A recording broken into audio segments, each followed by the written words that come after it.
বিশ্ব শান্তি রক্ষায় যে কোনো চ্যালেঞ্জ মোকাবেলায় প্রস্তুত বাংলাদেশ, বললেন প্রধানমন্ত্রী। মাথা উঁচু করে চলার প্রত্যয়। করোনায় ২৪ ঘন্টায় আরও ৩৮ মৃত্যু। চাঁপাইনবাবগঞ্জ সহ সীমান্তবর্তী জেলায় বাড়ছে সংক্রমণ। হেফাজত নেতাদের অবৈধ অর্থের অনুসন্ধানে দুদক। যাচাই বাছাই হচ্ছে সংগঠন, মাদ্রাসার অ্যাকাউন্ট। এবার হজ পালন করতে পারবেন বিশ্বের ৪৫,০০০ মানুষ। সৌদি সরকারের চূড়ান্ত সিদ্ধান্তের অপেক্ষায় বাংলাদেশ। ভারতের নির্যাতিত তরুণী উদ্ধার। টিকটক হৃদয় নারী পাচার চক্রের সমন্বয়কারী, বলছে পুলিশ।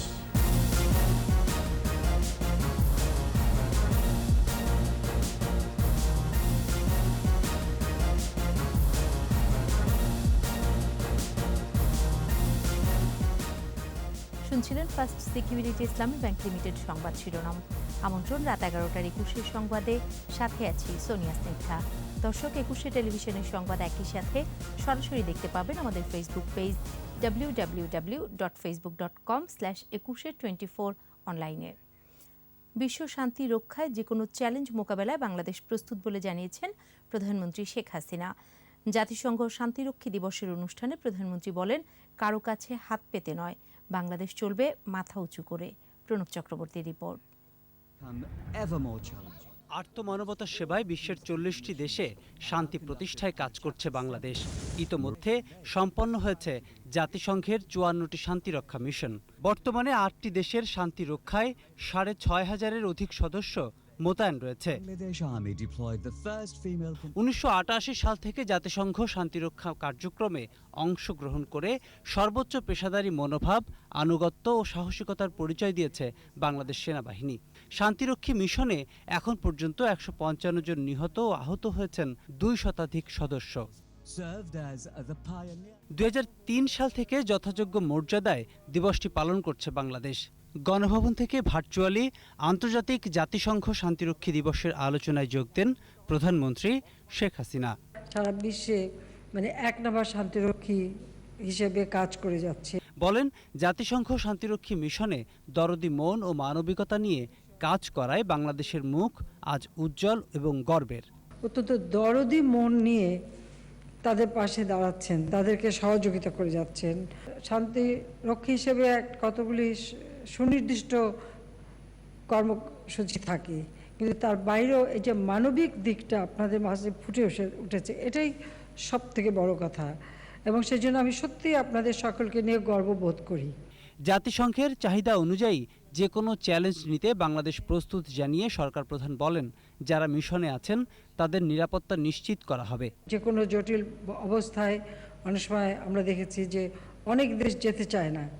যখন আমাদের কাছে বলা হয়েছে, আমি বলেছি হ্যাঁ, আমরা বাঙালিরা যে কোনো জটিল অবস্থা, যে কোনো পরিবেশ মোকাবেলা করবার মতো সাহস রাখি। কাজে আমাদের শান্তিরক্ষীরা পারবে।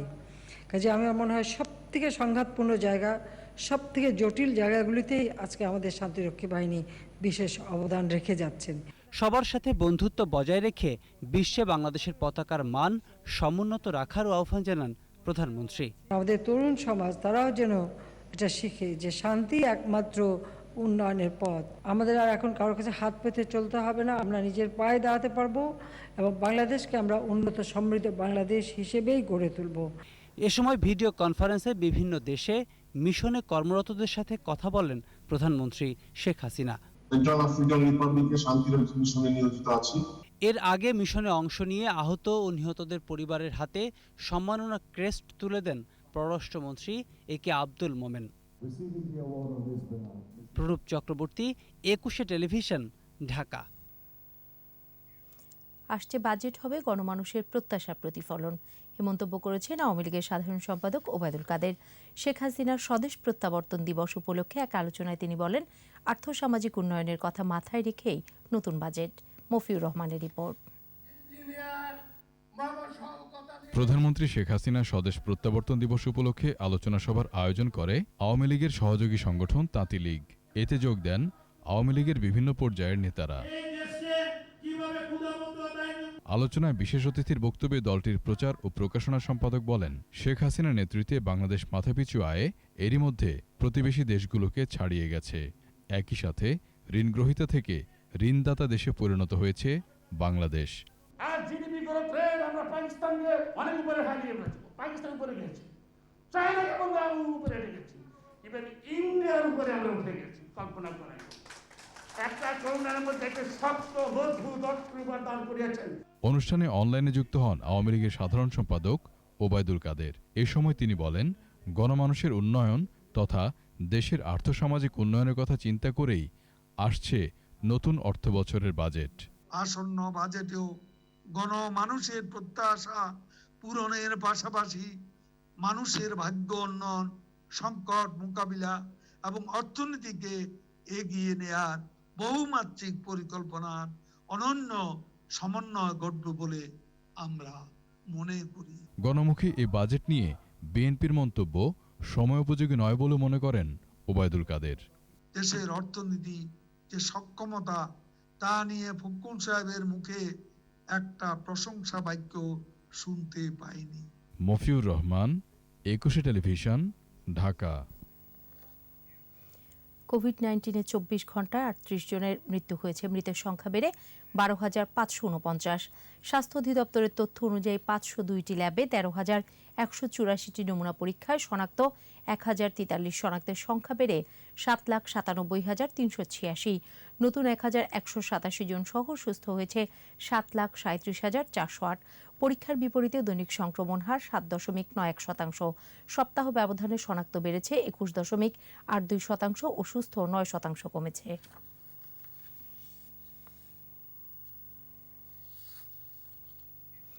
এদিকে রাজশাহী ও চাঁপাইনবাবগঞ্জ সহ সীমান্তবর্তী জেলাগুলোতে বেড়ে চলেছে করোনা আক্রান্তের সংখ্যা। রাজশাহী মেডিকেল কলেজ হাসপাতালের করোনা ইউনিটে আরও 7 জনের মৃত্যু হয়েছে। তাদের মধ্যে 3 জন ছিলেন করোনা পজিটিভ, বাকি 4 জনের মৃত্যু হয়েছে উপসর্গ নিয়ে। করোনায় চাঁপাইনবাবগঞ্জে মারা গেছে 4 জন, নতুন 4 জন সহ জেলায় মোট শনাক্ত 880 জন। এদিকে বিশেষ লকডাউনের 5ম দিনেও চাঁপাইনবাবগঞ্জে মানা হচ্ছে না স্বাস্থ্যবিধি। 24 ঘন্টায় রংপুরে করোনায় 4 জন এবং সিলেটে 5 জনের মৃত্যু হয়েছে। করোনায় জনসচেতনতা বাড়াতে গাজীপুর ও নাটোরে মাস্ক ও হ্যান্ড স্যানিটাইজার বিতরণ করা হয়েছে।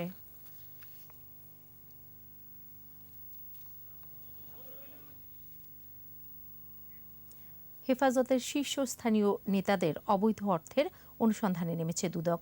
ব্যক্তিগত অর্থের পাশাপাশি যাচাই বাছাই করা হচ্ছে সংগঠন আর মাদ্রাসার অ্যাকাউন্ট। অনুসন্ধানের পর অভিযোগ প্রমাণিত হলে সংশ্লিষ্টদের বিরুদ্ধে আইনি ব্যবস্থা নেওয়া হবে বলে জানিয়েছেন দুদকের আইনজীবী খুরশিদ আলম খান। রিপোর্ট শাকের আরজুর। হেফাজতের শীর্ষস্থানীয় নেতারা সংগঠনের তহবিলের পাশাপাশি বিভিন্ন মাদ্রাসা ও এতিমখানার কোটি কোটি টাকা আত্মসাৎ করেছেন। ধর্মীয় কাজের জন্য আসা বৈদেশিক সহায়তা ব্যবহার নিয়েও প্রশ্ন উঠেছে। বাংলাদেশ ব্যাংকের ফিনান্সিয়াল ইন্টেলিজেন্স ইউনিট হেফাজত নেতা জুনায়েদ বাবুনগরী, নূর হোসেন কাশেমি, মামুনুল হক সহ 54 জনের ব্যাংক হিসাবের লেনদেন যাচাই বাছাইয়ে এমন গরমিল পেয়েছে। এমন একটি অগ্রগতি প্রতিবেদন পাঠানো হয়েছে দুদকে। হাটহাজারী চট্টগ্রাম, তারপরে পটিয়া, তারপরে ফটিকছড়ি চট্টগ্রাম, তারপরে ব্রাহ্মণবাড়িয়ার কয়েকটা মাদ্রাসা, নারায়ণগঞ্জের মাদ্রাসা, ঢাকার মোহাম্মদপুরের মাদ্রাসা, এই যে এখানকার কথাগুলি আসছে, মাদ্রাসার ফান্ডিংগুলো, এই টাকাগুলো কোত্থেকে আসলো, হেফাজতের টাকার মূল ফাইন্যান্সার কারা। প্রাথমিক অভিযোগের ভিত্তিতে অনুসন্ধানের ক্ষেত্রে এ প্রতিবেদন আমলে নিয়েছে দুদক। বিভিন্ন ব্যাংকে চিঠি দিয়েছে, ট্রানজ্যাকশন প্রোফাইলগুলি চেয়েছে, তাদের রিপোর্টগুলি আসতে হবে। ইন্ডিভিজুয়ালের দুর্নীতি দমন কমিশন ইনভেস্টিগেশন ইনকোয়ারি করছে, কোথায় কার কাছে সম্পদ আসলো, কিভাবে সম্পদ আসলো, এগুলো তো ফাইন্ডিং ফ্যাক্টস আসতে একটু সময় লাগবে। তবে দুদক অত্যন্ত স্বচ্ছতার সঙ্গে, খুবই গুরুত্বের সঙ্গে বিষয়টি নিয়েছে। গত 3 এপ্রিল সোনারগাঁয়ে একটি রিসোর্টে কথিত স্ত্রী ঝর্ণাসহ অবরুদ্ধ হন মামুনুল হক। গত 18 এপ্রিল মোহাম্মদপুরের জামিয়া রাহমানিয়া আরাবিয়া থেকে মামুনুল হককে গ্রেফতার করা হয়। মামুনুল হকের ব্যাংক হিসাবে 6 কোটি টাকা লেনদেনের তথ্য পায় সংস্থাটি। হেফাজত যে টাকাটা আসছে, সে টাকাটা উৎস কোথায়, কোত্থেকে আসছে, কার ফান্ড থেকে আসছে, যার ফান্ড থেকে আসছে ওনার ফান্ডটা কোত্থেকে আসলো, কিভাবে আসলো, কোন ব্যাংকে ট্রান্সফার হলো, সেই ব্যাংকে কার নামে ট্রান্সফার হলো। ট্রানজ্যাকশন প্রোফাইলটা খুব ইম্পর্টেন্ট এইসব ক্ষেত্রে। হেফাজতের শীর্ষস্থানীয় নেতারা দুর্নীতির মাধ্যমে বিপুল সম্পদ অর্জন ও অবৈধ লেনদেনের মাধ্যমে মানি লন্ডারিং সংক্রান্ত অপরাধ করেছেন, এমন অভিযোগ সামনে রেখেই চলছে দুদকের অনুসন্ধান। শাকের আরজু, একুশে টেলিভিশন, ঢাকা। সৌদি স্বাস্থ্য মন্ত্রণালয়ের প্রস্তাবনা অনুসারে এবছর সারা বিশ্ব থেকে মাত্র ৪৫,০০০ মানুষ হজ পালন করতে পারবেন। হজ agency association of Bangladesh HAAB জানিয়েছে, সেই হিসেবে বাংলাদেশ থেকে অল্প সংখ্যক হজযাত্রী অংশ নিতে পারবেন। তারপরও সৌদি সরকারের চূড়ান্ত সিদ্ধান্তের অপেক্ষায় রয়েছে হাব। হজ নিয়ে ৩ পর্বের ধারাবাহিকের প্রথম পর্ব আজ, জানাচ্ছেন জসিম জুয়েল।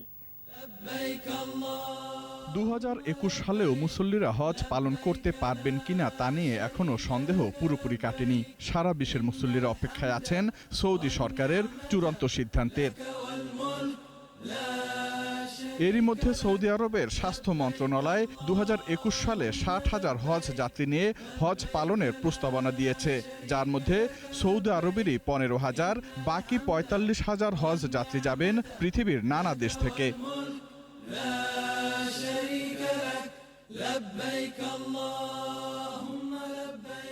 হজ এজেন্সি অ্যাসোসিয়েশন অব বাংলাদেশের সভাপতি বলেন, ইতিমধ্যে ৬১,০০০ হজ যাত্রী নিবন্ধন করেছে, যারা সৌদি সরকারের চূড়ান্ত সিদ্ধান্তের অপেক্ষায় আছে।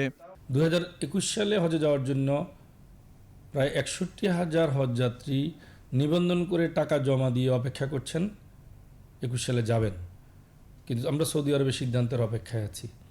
এর মধ্যে সৌদি সরকারের স্বাস্থ্য মন্ত্রণালয় ইতিমধ্যে একটি সার্কুলার জারি করেছে যে বহির্বিশ্ব থেকে ৪৫,০০০ হজযাত্রী ২০২১ সালে হজ পালন করতে যেতে পারবেন। তবে বাংলাদেশ থেকে কত হজ যাত্রী অংশ নিতে পারবেন তা নিশ্চিত করে বলতে না পারলেও সংখ্যা যে খুব বেশি হবে না সেটাও জানালেন হাব সভাপতি। হজ পরিচালনার মূল অথরিটি সৌদি হজ ও উমরা মন্ত্রণালয়। সৌদি হজ ও উমরা মন্ত্রণালয় বাংলাদেশকে এখনও পর্যন্ত অফিসিয়ালি কিছু না জানানোর কারণে আমরা এখনও কনফার্ম হতে পারছি না যে বাংলাদেশ থেকে যেতে পারবেন কিনা এবং যেতে পারলে সেটার সংখ্যা কত হবে। তবে হজ এজেন্সি অ্যাসোসিয়েশন অব বাংলাদেশ সব ধরনের প্রস্তুতি নিয়ে রেখেছে বলে জানালেন সভাপতি। জসিম জুয়েল, ২১ টেলিভিশন, ঢাকা। সম্প্রতি ভারতের নির্যাতিত তরুণী দেশটির পুলিশ হেফাজতে রয়েছে, আর ঘটনা তদন্তে আন্তর্জাতিক নারী পাচার চক্রের সন্ধান মিলেছে। চক্রটি টিকটক অ্যাপসের মাধ্যমে তাদের টার্গেট করে পরে চাকরির প্রলোভনে পাচার করে বিদেশে। রাজধানীর তেজগাঁও বিভাগের ডিসি মোহাম্মদ শহীদুল্লাহ ব্রিফিংয়ে এসব তথ্য জানান। এদিকে মগবাজারের টিকটক হৃদয়ের প্রতিবেশীরা জানান, ছোটবেলা থেকে সে চুরি, ছিনতাই সহ নানা অপরাধে জড়িত ছিল। মিনালা দিবার সহায়তায় বিস্তারিত আহমদ বাবুর রিপোর্টে। সম্প্রতি ভারতে তরুণী নির্যাতনের ঘটনায় প্রধান অভিযুক্ত রিফাতুল ইসলাম হৃদয় ওরফে টিকটক হৃদয় নামেই তার পরিচিতি। টিকটক হৃদয় সহ নির্যাতনে জড়িতদের ভারত থেকে ফিরিয়ে আনতে পুলিশ সদর দপ্তরের মাধ্যমে সংশ্লিষ্টদের সাথে যোগাযোগ চলছে, আর নির্যাতিতা তরুণী রয়েছেন ভারতীয় পুলিশের হেফাজতে। আন্তঃযোগাযোগের মাধ্যমে দুই দেশের সঙ্গে যোগাযোগ হবে এবং এর বিনিময়ে আমরা তাদেরকে ফেরত পাবো বলে আশা করতেছি। মূলত টিকটক ভিডিও তৈরি করতে গিয়ে তরুণীরা পারস্পরিক পরিচয়ের সূত্র ধরে একটি ফেসবুক গ্রুপে যুক্ত হয়, আর এসব গ্রুপের অ্যাডমিনরাই মূলত আন্তর্জাতিক নারী পাচার চক্রের সদস্য। বেশ কিছু ছেলেমেয়েকে টিকটক গ্রুপে প্রাথমিকভাবে তাদেরকে অন্তর্ভুক্তি করে পরবর্তীতে তারা বৃহৎভাবে এদেরকে ইনভলভ করে তারা পাচারের কাজে সহযোগিতা করে। ভারতের চক্রটির মূল আস্তানা বেঙ্গালুর আনন্দপুর এলাকায়। মূলত পতিতাবৃত্তিতে নিয়োজিত করতেই বিভিন্ন বয়সীদের পাচার করা হয়। কিছু হোটেলের সঙ্গে তাদের চুক্তি আছে, এই চুক্তি অনুযায়ী তারা এই মেয়েদেরকে সরবরাহ করে এবং তার বিনিময়ে তারা টাকা ইনকাম করে। এদিকে মগবাজারের বউবাজার এলাকায় টিকটক হৃদয়ের বাসার বাইরে থেকে তালা ঝুলিয়ে রাখা, তবে বিকল্প পথ দিয়ে ভেতরে গেলে দেখা যায় তার পরিবারের সদস্যরা বাসাতেই আছেন।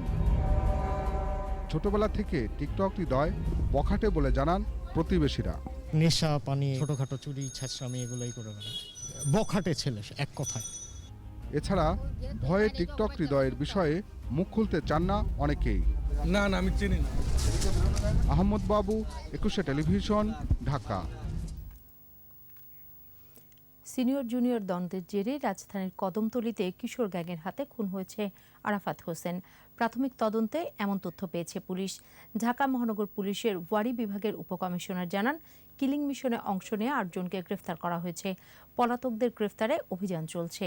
কিশোর গ্যাংয়ের পেছনে অন্য কোনো শক্তি কাজ করছে কিনা সেটাও তদন্ত করে দেখা হচ্ছে বলে জানান তিনি।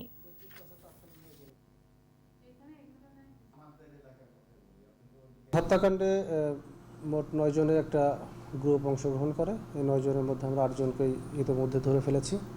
তাদেরকে আমরা বিজ্ঞ আদালতে সোপর্দ করব পরবর্তী আইনগত ব্যবস্থা নেওয়ার জন্য। আর আমাদের তদন্ত কাজটা অব্যাহত আছে। একজন আসামি আমাদের নাগালের বাইরে আছে, তাকেও আমরা ধরার চেষ্টা করছি। নিচ্ছি প্রিমিয়ার ব্যাংক লিমিটেড সংবাদ বিরতি। নো মাস্ক নো সার্ভিস বিধি মেনে চলুন, সুস্থ থাকুন। যখন ফিরছি তখন অন্যান্য খবরের সঙ্গে আরও থাকবে।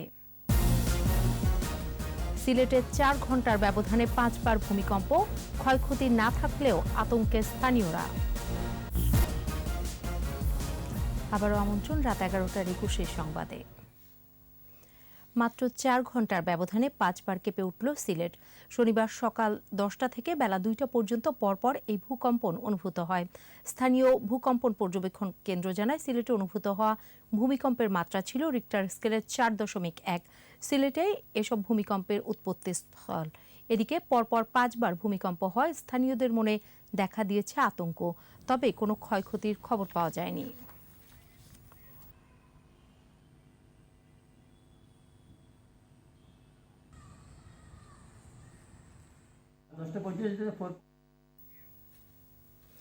নোয়াখালীর কোম্পানিগঞ্জে বিবাদমান 2 গ্রুপের সংঘর্ষে 7 জন গুলিবিদ্ধ সহ 10 জন আহত হয়েছে।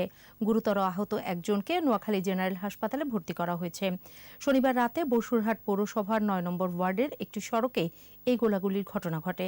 গুলিবিদ্ধরা হলেন 9 নম্বর ওয়ার্ডের সবুজ, জিসান, সানি।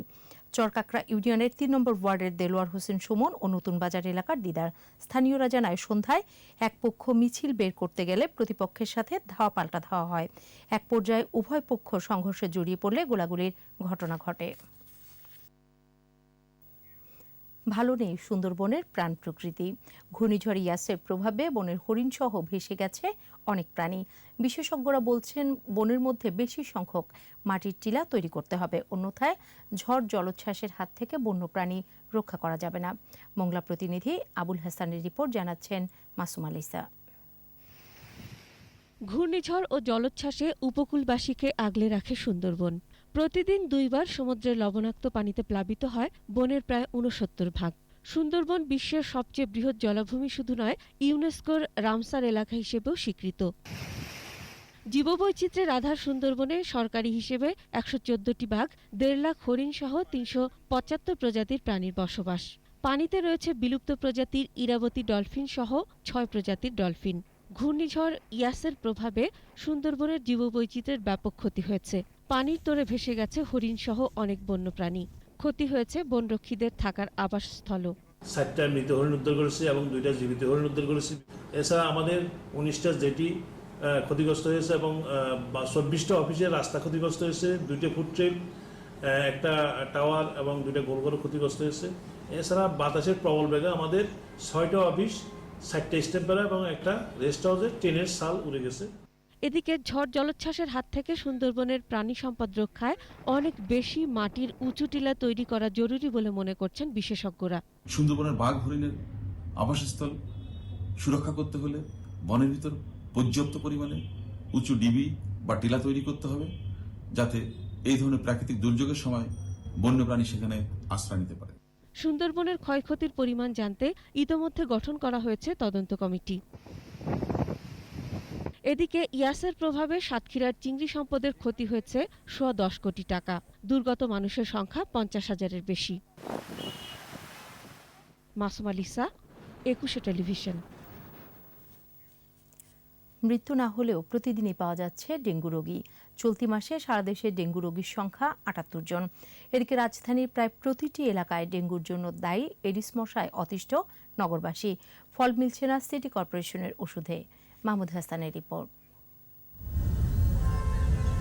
ডেঙ্গু জ্বরের বাহক এডিস মশা রায়েরবাগ আর হাজারীবাগ। ঢাকার 2 সিটি কর্পোরেশনের 2টি ওয়ার্ড ঘুরে মশার এমন দৃশ্য নজরে আসে। দিনের বেলা তেমন উৎপাত না থাকলেও রাত নামলেই মশার কামড়ে যেন বসে থাকাই দায়। কাস্টমার আয়া যে একটু চা খাইবো কিংবা একটু পান খাইবো বইতে পারে না কাস্টমারে। মশা কামড়াকে কয়েল ধরে দেন, অনেকটা কয়েলের দাম হচ্ছে 10 টাকা। দরজার মধ্যে আলাদা করে নেট লাগাই নিচ্ছি, যাতে করে সারা দিন ওইটা নেট লাগানোই থাকে আমাদের, যাতে মশা ঢুকতে না পারে। তারপরও ফাঁক দিয়ে ঢুকে, এখানে বসতে পারে না তো কেউ, এত মশা।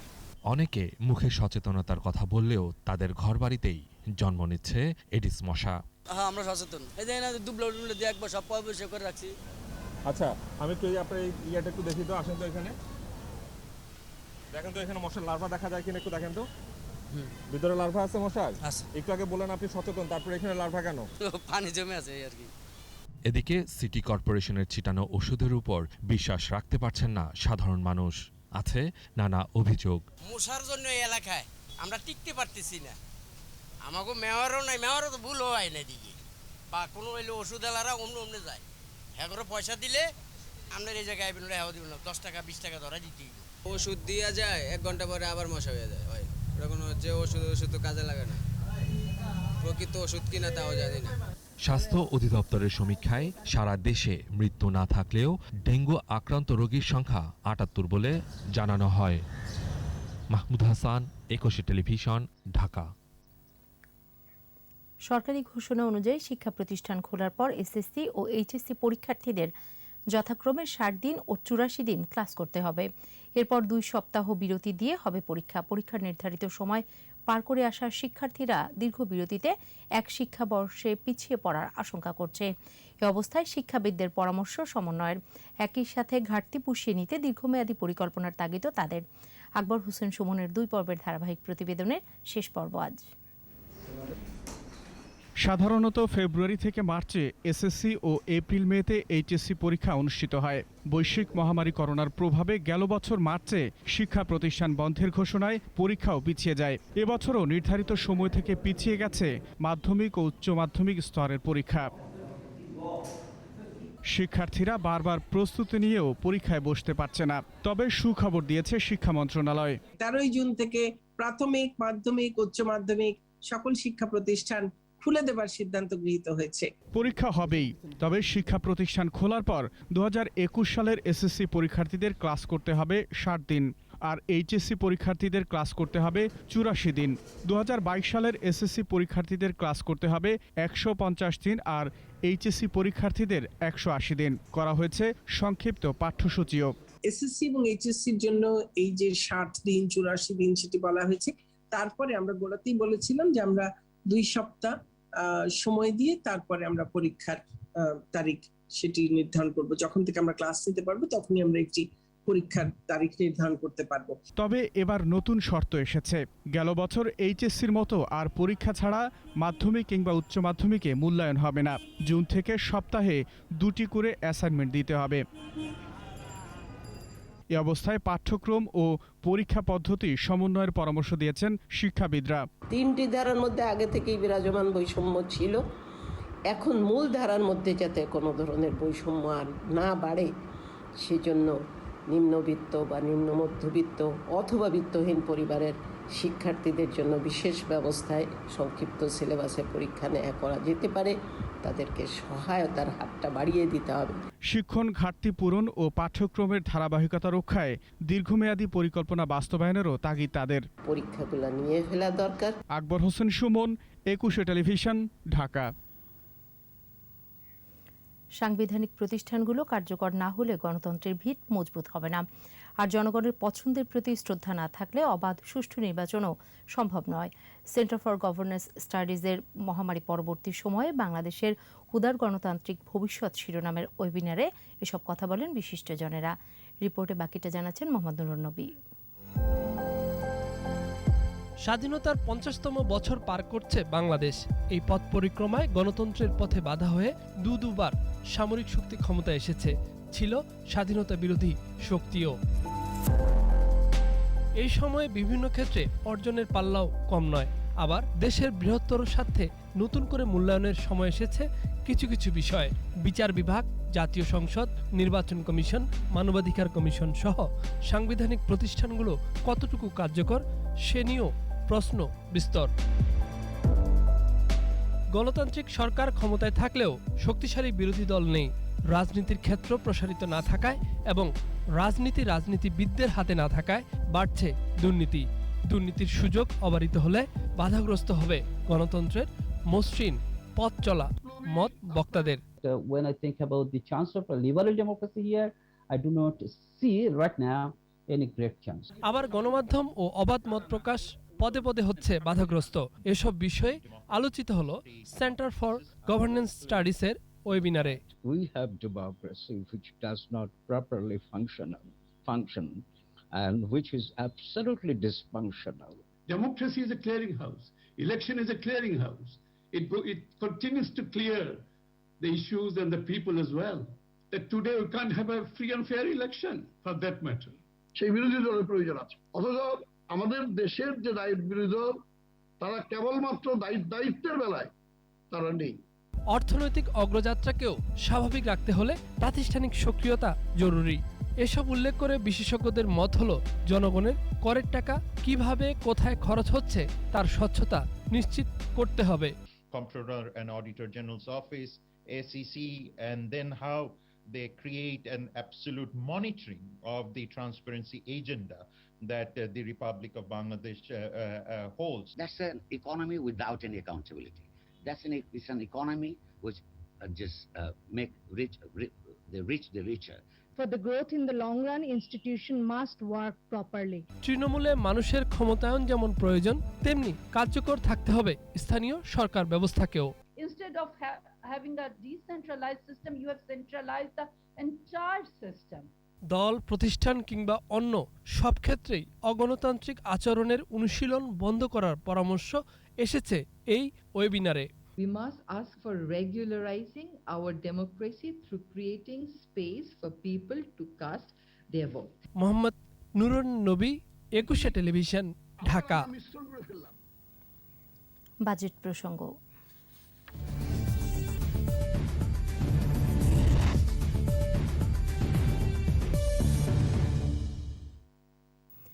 মামলা জটের কবলে দেশের বিচার বিভাগ, পরিস্থিতি উত্তরণে বাড়তি আদালতের প্রয়োজন। এছাড়া বিচারক সহ প্রয়োজনীয় অবকাঠামো নির্মাণ ও কর্মকর্তা কর্মচারী নিয়োগের বিষয়টিও রয়েছে আলোচনায়। এমন পরিস্থিতিতে জাতীয় বাজেটে বিচার বিভাগের জন্য বাড়তি বরাদ্দ চাচ্ছেন সংশ্লিষ্টরা। এছাড়া করোনায় ক্ষতিগ্রস্ত আইনজীবীদের জন্য প্রণোদনার দাবিও তাদের। শাকের আরজুর রিপোর্ট। আদালতগুলোতে বেড়েই চলেছে মামলা জট, সেই সাথে আছে বিচারকের অভাব, রয়েছে অবকাঠামো সংকট। দেশে একদিনে গড়ে যতগুলো মামলা নিষ্পত্তি হচ্ছে, নতুন করে দায়ের হচ্ছে তারও বেশি। এতে আদালতগুলোতে বিচারাধীন মামলার সংখ্যা দিন দিন বাড়ছে, যার সংখ্যা এখন ৩৬ লাখেরও ওপরে। বিশেষজ্ঞরা বলছেন, বিচার বিভাগকে এমন পরিস্থিতি থেকে বের করে আনতে দরকার প্রয়োজনীয় জনবল, পর্যাপ্ত অবকাঠামো ও সংশ্লিষ্টদের দক্ষতা বৃদ্ধিতে উন্নত প্রশিক্ষণ। তাই বাজেটে বিশেষ বরাদ্দ থাকা জরুরি। সেইখানেও কিন্তু কিছুটা আরও কাজ করতে হবে আমাদের। এইখানে টেকনোলজির ইউজের জন্য বিভিন্ন ধরনের সরঞ্জাম ক্রয় করতে হবে। আর বিচারকের সংখ্যা বৃদ্ধির ব্যাপারে আমাদের যে বিদ্যমান আইন আছে, প্রতি বছর 100 জন করে বাড়ানো হয়, সেই অনুযায়ী প্রতি বছরই বাড়ানো হচ্ছে। এদিকে করোনার কারণে স্বাভাবিক ছিল না আদালত পাড়া, ক্ষতিগ্রস্ত হয়েছেন পেশাদার আইনজীবীরা। তাই প্রণোদনার জন্য বাজেটে বিশেষ বরাদ্দ চান তারা। আদালত বন্ধ থাকার কারণে আইনজীবীরা কোনো কাজ করতে পারছেন না, সেই কারণে আইনজীবীদের জন্য যদি এই বাজেটে বরাদ্দ রাখা হয় এবং প্রতিটি আইনজীবী সমিতির মাধ্যমে বা বাংলাদেশ বার কাউন্সিলের মাধ্যমে যদি আইনজীবীদেরকে আর্থিক প্রণোদনা বা সহায়তা দেওয়া হয়, তাহলে আইনজীবীরা এবং বিচার বিভাগটাও সমৃদ্ধ হবে। এটা হতে পারে যে এই বাজেটে এমন একটা প্রভিশন রাখা যে আমরা যে পরিমাণ কোর্ট ফি জমা দিই তার একটা পার্সেন্টেজ যেন লয়াররা ফেরত পেতে পারে, তার একটা বিধান কিন্তু বাজেটে অন্তর্ভুক্ত করা যেতে পারে। চলতি অর্থ বছরে আইন ও বিচার বিভাগের জন্য বরাদ্দ ছিল ১,৬৫০ কোটি টাকা, আর সুপ্রিম কোর্ট পায় ১৯৫ কোটি টাকা। এতে মোট বরাদ্দের পরিমাণ দাঁড়ায় ১,৮৪৫ কোটি টাকা।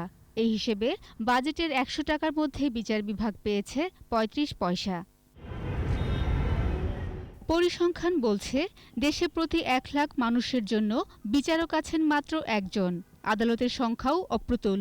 বিচার বিভাগের এই সীমাবদ্ধতাই মামলা জট বাড়াতে বড় ভূমিকা রাখছে বলে মনে করেন বিশেষজ্ঞরা।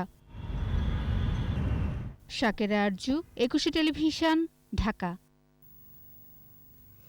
নিচ্ছি প্রিমিয়ার ব্যাংক লিমিটেড সংবাদ বিরতি। নো মাস্ক নো সার্ভিস বিধি মেনে চলুন, সুস্থ থাকুন। যখন ফিরছি তখন অন্যান্য খবরের সঙ্গে আরও থাকবে। দক্ষিণ এশিয়ায় করোনা আক্রান্তের সংখ্যা ৩ কোটি ছাড়িয়েছে। ভিয়েতনামে নতুন ধরন শনাক্ত, দ্রুত ছড়ায় বাতাসে। আবারও আমন্ত্রণ রাত 11টার 21 সংবাদে। হত্যা, আত্মহত্যা, দুর্ঘটনা সহ অস্বাভাবিক মৃত্যু রহস্য উদ্ঘাটনের প্রয়োজন ময়নাতদন্ত। করোনা মহামারীর মধ্যে জীবনের ঝুঁকি নিয়ে লাশ কাটার কাজ করছেন মর্গের কর্মীরা। সাধারণ মাস্ক আর গ্লাভস ছাড়া আর কোনো সুরক্ষা ব্যবস্থা নেই তাদের। আলাউদ্দিন তালুকদার সোহেলের ক্যামেরায় মর্গ কর্মীদের হালচাল জানাচ্ছেন মানিক শিকদার। লাশ কাটা ঘর, বাইরে অপেক্ষা স্বজনের। ময়নাতদন্তের পর আইনি প্রক্রিয়া শেষ হলে পাবেন তারা একদিন আগে হত্যার শিকার প্রিয়জনের মৃতদেহ। মেডিকেল তো ঘোষণা করছে মারা গেছে, এখন আমরা বসে আছি, আমরা লাশ বাইরে হবে এই জন্য। অস্বাভাবিক বা অপঘাতে মৃত্যুর ঘটনায় মৃতদেহ বিশ্লেষণ করে কারণ জানার যে চেষ্টা করা হয় তাই পোস্টমর্টেম বা ময়নাতদন্ত। আর মৃত্যুর হিমশীতল নীরবতায় এই দায়িত্ব পালন করে চলেন মর্গ কর্মীরা। করোনার মধ্যে আমরা যে কাজগুলি করি, এটা আমরা গ্লাভস লাগে এবং মাস্ক লাগে কাজটা করতেছি। এর মধ্যে আমাদের কোনো সমস্যা হয় নাই, আর এটা আমরা করতেছি রাষ্ট্রের স্বার্থে কাজটা করতেছি আমরা। করোনা পরিস্থিতির মধ্যে সনাতনী পদ্ধতিতেই জীবনের ঝুঁকি নিয়ে কাজ করছেন তারা। আমরা তো স্বাস্থ্য খাতের বাইরে না, আমিও তো স্বাস্থ্য খাতের একজন কর্মী। এখানে মহামারী হোক আর যাই হোক, যখন লেখা থাকে করোনা সাসপেক্ট, করোনা আসছে, তখন আমরা ওই প্রোটেকশনটা নিয়ে কাজ করি। মহামারীর শুরুর তুলনায় বর্তমানে ময়নাতদন্ত কম হচ্ছে বলে জানান ঢাকা মেডিকেলের ফরেনসিক বিভাগের প্রধান। তুলনামূলকভাবে অনেক বেশি মাসভাবে আসে না।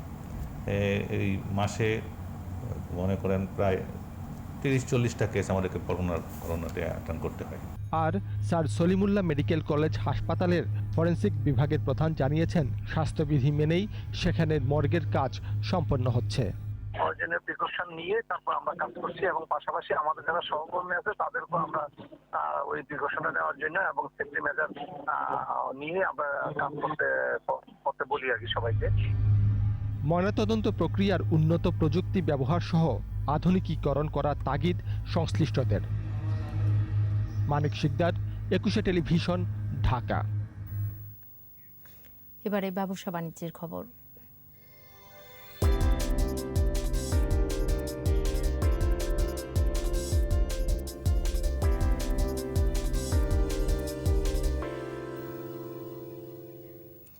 সম্মানসূচক সেফটি সিস্টেম সার্টিফিকেট পেল 60 বছর ধরে জনপ্রিয় মিল্ক পাউডার ব্র্যান্ড জানোর প্রস্তুতকারী প্রতিষ্ঠান আরলা ফুড। বিশ্বের শীর্ষস্থানীয় পরিদর্শন, যাচাইকরণ পরীক্ষা এবং প্রত্যয়নকারী প্রতিষ্ঠান SGS এই সার্টিফিকেশনটি অনুমোদন করেছে। আরলা ফুডস বাংলাদেশ এই সার্টিফিকেশন অংশগ্রহণকারী দেশের একমাত্র পাউডার দুধ সরবরাহকারী প্রতিষ্ঠান। এর আগে প্যাকেজিং প্রক্রিয়ায় কঠোর মান নিয়ন্ত্রণের জন্য 2019 সালে আরলা ফুডস বাংলাদেশের পাউডার দুধ প্যাকেজিং ফ্যাক্টরি ISO সার্টিফিকেশন লাভ করে। এ বিষয়ে প্রতিষ্ঠানের ব্যবস্থাপনা পরিচালক পিটার হলবার্গ বলেন, নিরাপদ এবং পুষ্টিকর দুগ্ধজাত পণ্যের মাধ্যমে সমাজে ইতিবাচক অবদান রাখতে প্রতিশ্রুতিবদ্ধ। ময়মনসিংহে দেশের জনপ্রিয় আইসক্রিম ব্র্যান্ড লাভেলোর নতুন ডিপো উদ্বোধন করা হয়েছে। শনিবার সন্ধ্যায় মহানগরের খাগড়াহরের ডিপোর উদ্বোধন করেন লাভেলোর ব্যবস্থাপনা পরিচালক ইঞ্জিনিয়ার মোহাম্মদ একরামুল হক। এ সময় প্রতিষ্ঠানটির ঊর্ধ্বতন কর্মকর্তা সহ বিশিষ্টজনরা উপস্থিত ছিলেন। বক্তব্যে ব্যবস্থাপনা পরিচালক বলেন, প্রতিষ্ঠানটির ব্যবসায়িক কৌশলের সাথে পণ্যের সরবরাহ বৃদ্ধি এবং আনুষঙ্গিক সক্ষমতা বাড়ানোর জন্যই এই ডিপো স্থাপন এবং কার্যক্রম শুরু করা হলো। ডিপো স্থাপনের ফলে ব্যবসার আয়তন ও পরিধি বহুগুণে বাড়বে বলেও জানান তিনি।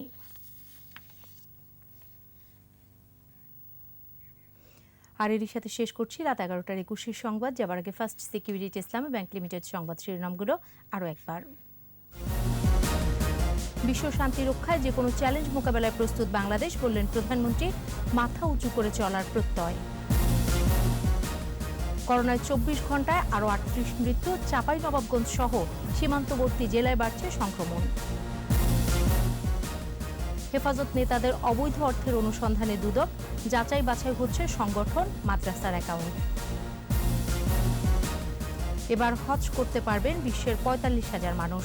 সৌদি সরকারের চূড়ান্ত সিদ্ধান্তের অপেক্ষায় বাংলাদেশ।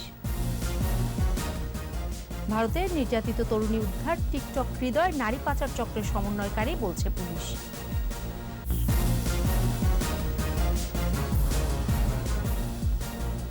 সর্বশেষ খবর জানতে ডায়াল করুন 2021 নম্বরে আর ভিজিট করুন 21-tv.com ওয়েবসাইটে।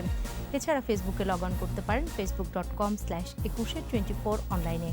পরের সংবাদ রাত ১টায় দেখার আমন্ত্রণ রইল। স্বাস্থ্যবিধি মেনে চলুন, সুস্থ থাকুন।